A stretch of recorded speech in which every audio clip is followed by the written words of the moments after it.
इसके पहले तक साउथ मूवीज को सिर्फ साउथ में ही देखा जाता था, वहीं पे ही उनका क्रेज होता था।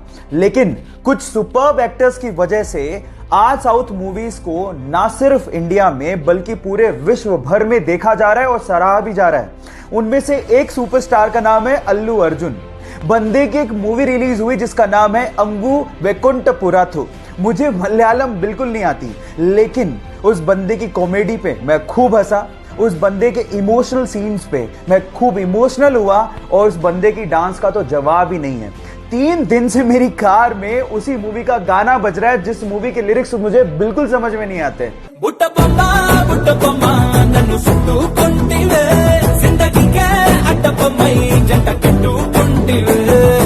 देख रहे हो, मतलब ये क्रेज है उस बंदे का। अल्लू अर्जुन, जिसे हम स्टाइलिश स्टार भी कहते हैं, उस बंदे के लिए एक हार्ट तो बनता है। येस बैंक के साथ जो हुआ उस चक्कर में फोन पे ऐप फंस गया, क्योंकि उनके ज्यादातर ट्रांजैक्शन येस बैंक के साथ होते थे। अब 6 मार्च को अचानक से फोन पे ऐप ठप पड़ गया, जिसकी वजह से लोगों को परेशानी हुई। अब इसका फायदा उठाते हुए उनके राइवल पेटीएम ने ट्वीट करते हुए कहा कि डियर फोन पे, पेटीएम सबको अपनाता है, हम आपके कामकाज को संभालने में सक्षम है, हमें आपको सुधारने का मौका दीजिए।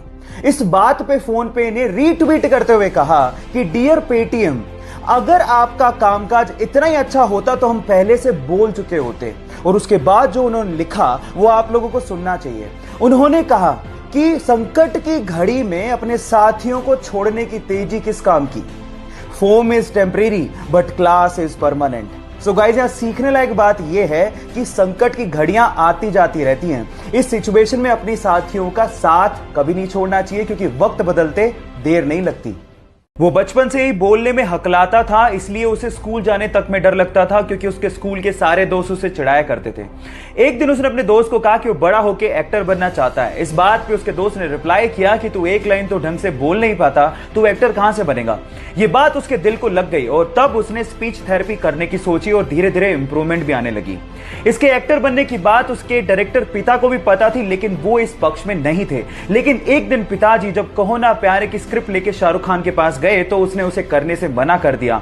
आनन फानन में उन्होंने अपने बेटे को लॉन्च करने की सोची और जब 2000 में कहो ना प्यारे रिलीज हुई तो ये लड़का रातों रात स्टार बन गया। Yes guys, I am talking about Asia's handsome hunk, most superb dancer and most superb actor Hrithik Roshan. Guys, difficulties हर किसी के लाइफ में आती हैं, लेकिन उसे फेस करने वाला ही सुपरस्टार बनता है। जब वो मात्र 14 साल का था तो उसके माता पिता का डिवोर्स हो गया। उसके बाद उसकी मां को और उसे बहुत ज्यादा परेशानियों का सामना करना पड़ा। जहां घर का खर्च निकालने के लिए उसकी मां को दूसरों के यहां काम करना पड़ा, वहीं उसे भी घर घर जाकर, बसों में जाकर स्कूली सामान बेचना पड़ा और छोटा मोटा पार्ट टाइम जॉब भी करना पड़ा। इस वजह से उसकी पढ़ाई भी बीच में छूट गई। उसने कॉलेज ड्रॉप आउट तो कर दिया था, लेकिन सीखना नहीं छोड़ा था। पार्ट टाइम जॉब करते करते उसने वेब डिजाइनिंग सीखी और उसमें अपना करियर बनाने की सोची। बहुत सारी असफलताओं के बाद भी उसने हार नहीं मानी और फाइनली आज वो बंदा ज्ञानी पंडित जैसी वेबसाइट्स का मालिक है और बहुत सारे विजिटर्स उसकी साइट्स पर विजिट करते हैं। इनफैक्ट गूगल ने कम से कम 3 से 4 बार उसे अपने प्रोग्राम्स में इनवाइट भी किया है। महाराष्ट्र के छोटे से शहर अकोला से निकले मयूर खरपकार के लिए एक हार्ट तो बनता है। चाइना में 11 साल का बच्चा था जिसका नाम था लियांग याओई। अचानक से उसे पता लगा कि उसे ब्रेन ट्यूमर है और अब वो बच नहीं सकता। उसके बाद जो उसने अपनी मां को कहा वो आप लोगों को ध्यान से सुनना चाहिए। उसने अपनी मां को कहा कि मैं जानता हूं कि अब मैं बच नहीं सकता हूं, लेकिन इस दुनिया में बहुत सारे ऐसे लोग हैं जो दूसरों के लिए कुछ करना चाहते हैं। मैं भी दूसरों के लिए कुछ करके मरना चाहता हूं। मैं चाहता हूं कि मेरी मृत्यु के बाद मेरे सारे ऑर्गन्स डोनेट कर दिए जाएं। और गाइस, हुआ भी कुछ यूं ही। डॉक्टर्स ने उसके सारे ऑर्गन्स जरूरतमंदों को डोनेट किए और मरणोपरांत उसके शव के आगे सभी डॉक्टर्स और हॉस्पिटल के स्टाफ ने सर झुकाकर उसे नमन किया। मैं भी इंसानियत का पैगाम देने वाले उस छोटे से बच्चे को सर झुका के नमन करता हूं। क्या आप लोगों ने डेडपूल देखी है? आई थिंक वो मार्वल का सबसे फनी सुपर हीरो कैरेक्टर है और मेरा तो पर्सनल फेवरेट है। लेकिन वो कहते हैं ना कि अक्सर जो लोग दूसरों को हंसाया करते हैं उनकी खुद की जिंदगी दर्द भरी होती है। डेडपूल का कैरेक्टर निभाने वाले इस बंदे की लाइफ की स्टोरी भी कुछ ऐसी है। बचपन से ही वो एंजाइटी और डिप्रेशन का शिकार था। पैसों की तंगी को दूर करने के लिए वो न्यूज़पेपर तक बेचा करता था।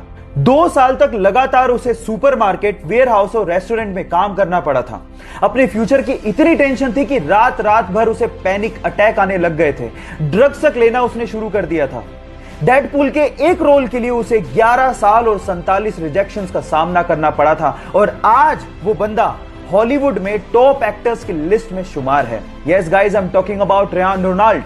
गाइस, जिंदगी में इतने बड़े मुकाम हर किसी को हासिल नहीं होते, इसीलिए लाइफ की परीक्षा हर किसी को देनी पड़ती है। तो उसके लिए तैयार रहो, रुको मत और आगे बढ़ते रहो। कोरोना वायरस की खतरे की घंटी बज चुकी है, लेकिन बजाय उससे घबराने के हमें जानना होगा कि कैसे फैलता है और इससे बचे कैसे। जब कोरोना वायरस की संक्रमित बूंदें आपके शरीर में मुंह से, नाक से और आंख से किसी संक्रमित व्यक्ति की वजह से पहुंच जाएं, तो आप उससे प्रभावित हो सकते हैं। अब इससे बचे कैसे? नंबर 1, लोगों से दूरी बना के रखें और भीड़ भाड़ वाले इलाकों में जाने से बचें। नंबर 2, अपने हाथों को 20 सेकंड तक लगातार अच्छे से धोएं, ना सिर्फ आगे से, पीछे से भी, उंगलियों के बीच में से भी, नाखूनों को भी और कलाई तक धोएं। नंबर 3, मास्क पहनें और उसे डेली बदलें। नंबर 4, जब भी आपको खांसी या जुकाम फील हो तो तुरंत डॉक्टर के पास जाएं। और नंबर 5, भारतीय संस्कृति को अपनाएं, किसी से हाथ मिलाने की बजाय नमस्ते करें। कोरोना नमस्ते।